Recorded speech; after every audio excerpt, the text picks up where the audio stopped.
दारू के ठेके सालों ने, हरामजादों ने। एक हमने चाका का पास खोल दिया, 10 किलोमीटर चले जाओ राइट के तो बहन जो ठेका मिल जाएगा, 10 किलोमीटर लेफ्ट हो जाओ तो दारू के ठेके मिलेंगे। और एक ढंग का स्कूल इन्होंने नहीं खोला अभी तक। हम सबसे बदतर है हम पहाड़ी लोग। एक अपने घर से दूर, अपने माँ बाप से भी दूर, अपने भाई बहनों से दूर, कोई त्यौहार नहीं, कोई होली नहीं, कोई दिवाली नहीं, कुछ नहीं मेरे भाई। लोगों को लगता है बहुत मज़े कर रहे हैं मेरे भाई, नहीं। हम लोग घर से इतनी दूर होने, इतनी मजबूरी है, इतने रोना आता है कभी कभी, पर रोना क्या क्या किसके लिए रोए हैं।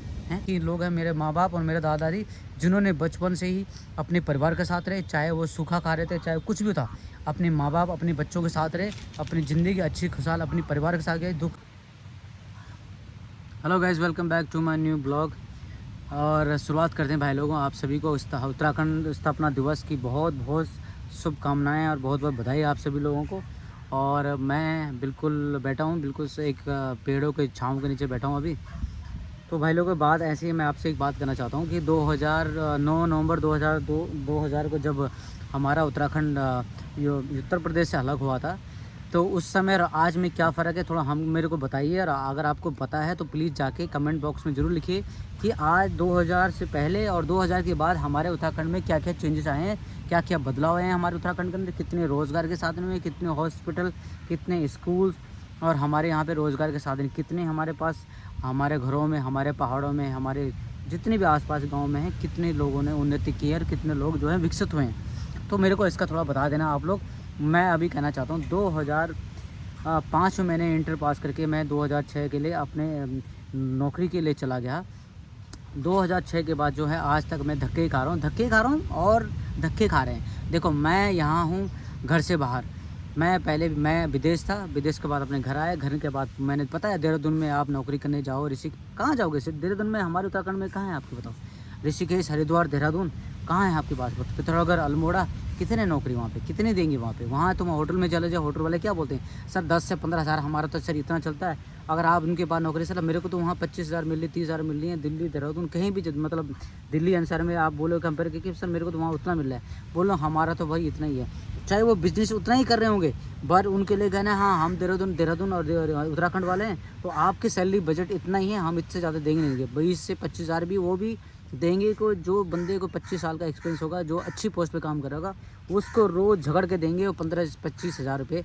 नहीं तो जो नॉर्मल सैलरीज है 12 से 15, 16, इससे ऊपर नहीं है। तो मेरे को एक बताओ, गांव में 2006 और 2000 अब तक मैं इतने साल हो गए, 20 साल हो गए ऑलमोस्ट नौकरी करते करते, आज भी वो उत्तराखंड की हालत वैसी है जो 2000 उत्तराखंड बनने से पहले की बात करूँ मैं, है ना, वैसी की हालत आज भी है। वैसी भी 2025 में वैसी हालत आज भी है, 2000 में भी वही हालत पहले का भी है, सेम है, कोई डिफरेंट नहीं है। स्कूल, हॉस्पिटल, कोई घंटे का फ़र्क नहीं पड़ता। हरामजादों ने जो है पूरा उत्तराखंड के नाम और उत्तराखंड को बहुत बुरे हाल कर रखे हैं, बुरे हाल इस कर देकर। हॉस्पिटल उन्होंने बना रखे हैं, बिल्डिंगें सालों ने, हरामखोरों ने बिल्डिंगें बना कर रखी हैं। ना हॉस्पिटल में डॉक्टर मिलेंगे आपको, ना हॉस्पिटल में आपको इक्विपमेंट्स मिलेंगे। किसी एक ब्लड टेस्ट करने जाओ तो एक ब्लड टेस्ट करने के लिए भी कभी वो नहीं चल रहा, कभी वो नहीं चल रहा, तो कभी बोलेंगे तो ऋषिकेश चले जाओ, कभी बोलेंगे देहरादून चले जाओ, कभी आप श्रीनगर चले जाओ। एक अल्ट्रासाउंड, मतलब आप हॉस्पिटल में जाओ, बोलो ना सिर्फ दवाई लेने, तो वो दवाई भी सारा बाहर से खरीदनी पड़ रही है। एक सरकारी हॉस्पिटल में जाने का मतलब क्या होता है कि आपकी सारी सुविधाएं वहीं मिलेंगी, दवाई आपको पूरी वहीं मिलेगी। नहीं, वहाँ पे आपको एक जड़ बुखार की 2 गोली पकड़ा देंगे, और जो अच्छी गोली होंगी महंगी, आप जाओ और बाहर से खरीद लो। ये हर जगह का प्रॉब्लम है। स्कूल तो पूछो मत, इतने स्कूल है हमारे पास उत्तराखंड में, इतने सारे पलायन हो चुके, इतने सारे पलायन हैं। इन हरामखोर लोगों ने, जितने भी ये नेता लोग बनते हैं ना, इनके चक्कर में हम सबसे बड़े पागल लोग हैं। और सबसे घटिया और सबसे बड़ी गलती हम लोगों की है, क्योंकि हम लोगों ने इन लोगों को ऐसे बैठा कर रखते हैं। और हम ही लोग सबसे बड़े पागल हैं कि हम लोगों ने इनको वोट दे दे के इन सालों को ऐसे जगहों पे खड़े कर देते हैं। इनका इतना करप्शन है, कोई ध्यान नहीं देता उसके बाद। आज स्कूल में आपके हमारे कोई बच्चा स्कूल में नहीं पढ़ता वहाँ पे। एक स्कूल में 5, 6, 10, 12, इससे ज़्यादा कोई नहीं है स्कूल के अंदर, ठीक है। स्कूलों का हालत ऐसी है, ना पढ़ाने वाले ढंग के हैं, ना स्कूल ढंग का है। चाहे वो आप बेसिक में चले जाओ, चाहे हाई स्कूल में चला जाओ, चाहे इंटरमीडिएट कॉलेज में चले जाओ, वही हालात बहुत बुरे हैं। अब देखो, मैं यहाँ हूँ घर से दूर, मेरा भाई विदेश में है, मेरी माँ गांव में अकेली है, मेरे भाई के परिवार के बच्चे वो देहरादून में, मेरा परिवार भी देहरादून के अंदर है। गाँव में रहेगा कौन? अभी पलायन नहीं होगा तो क्या होगा? ना तो स्कूल ढंग के हैं, ना हॉस्पिटल ढंग के हैं, तो किसको करें, किसको बोले बताओ? क्या है, क्या उखाड़ लिया हम लोगों ने कि आज हम लोग ये बोले कि इतना सारे मैं अपनी पर्सनल बात कर रहा हूँ भाई। हम लोग सोच रहे हैं कि करे तो घर में जा, घर में सोते हैं कुछ करने के लिए, तो क्या करें घर में बताओ। घर में तो कोई रहता नहीं है ना, कौन रहता है घर के अंदर। आज के टाइम में सिर्फ मेरे माँ बाप ही हैं जो बूढ़े माँ बाप हैं, आज सिर्फ बूढ़े माँ बाप हैं, और उनकी भी संख्या कम हुई जा रही है क्योंकि बेचारों की उम्र भी होगी ना। वो जैसे जैसे जा रहे हैं आज वैसे वैसे खाली ऑलमोस्ट गाँव तो सारे खाली हो चुके हैं। गाँव खाली होने के बाद आज वहाँ पे सिर्फ और सिर्फ वही मिलेंगे, एक परिवार में एक या तो एक माँ होगी या फादर साहब होंगे घर में, और कोई नहीं है घर के अंदर। गलती से हो सकता है बेचारों किसी की मजबूरी होगी, वो घर से जा नहीं पा रहे हैं दूर, नहीं तो अगर 2 रुपये वो भी अच्छे कमा रहे होंगे ना, तो वो भी अपने बच्चों की सुविधा के लिए हॉस्पिटल और अच्छे स्कूल में देने के लिए वो ऋषिकेश देहरादून कहीं ना कहीं ज़रूर जाएंगे। पहाड़ में जाए, तुम्हारा पहाड़ क्या करना उस पहाड़ में, जब रोज़गार के साधन तो छोड़ो तुम, हॉस्पिटल और एक स्कूल की तो अच्छी सुविधा नहीं है आज तक। 25 साल हो गए हैं, और मेरे को 20 साल हो गए देखते देखते। मैं अपनी पर्सनल बात बता रहा हूँ भाई, मुझे रोना आता है घर में जाके। मैं मजबूरी में मेरे को क्या करना पड़ता है, मुझे बोलना पड़ता है कि मुझे गांव जाना है किसी न किसी बहाने से। क्या कर सकता आदमी, क्योंकि सुविधा ही नहीं है ना, हॉस्पिटल में कहाँ जाए घर में बताओ हैं। तो सोचना पड़ता है घर में जाने के लिए भी, मैं घर में कहाँ रहूँगा कैसे रहूँगा। देखो समझो बात, आज मेरी माँ अकेली घर में है, और उसी माँ की वजह से आज थोड़ा सा आना जाना घर के अंदर होता है, क्योंकि नहीं तो उसके बाद कौन जाएगा घर में। परिवार है सबके भाई, सबको अच्छी सुविधाएं चाहिए, पर अच्छे स्कूल में पढ़ाना है। अरे हम यहाँ धक्के खा रहे हैं तो अपने बच्चों को अपने फैमिली के लिए तो कर रहे हैं ना, ठीक है। बाकी जितने भी ये कर्मचारी हैं, मैं सबको तो नहीं बोल रहा हूँ, जितने सरकारी कर्मचारी स्कूलों में बैठे हुए हैं ये हरामखोर एक नंबर के, ना ये पढ़ाने में अच्छे हैं ना ये पढ़ा सकते हैं। और मैं तो कहता हूँ मेरा अपना एक भाई है, सीख लो उससे। और मेरे पूरे नरेंद्र नगर में उसका नाम है, मैं ये मत बोलना भाई ये तो उसकी तारीफ़ करना, पूछ लेना।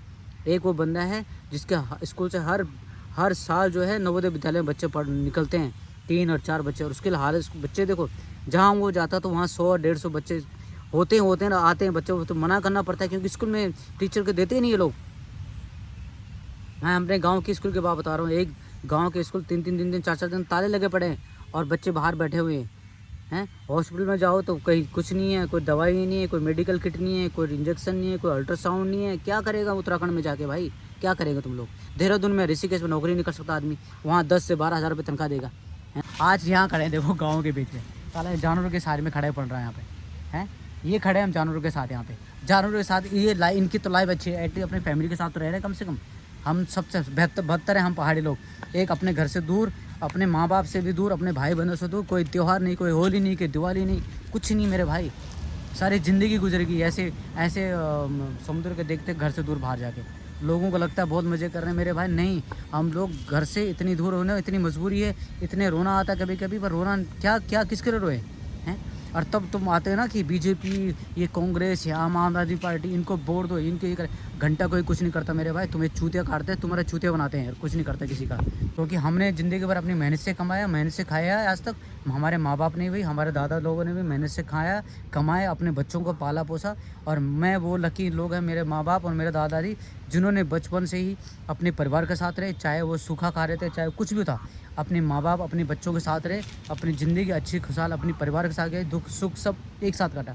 हम बहुत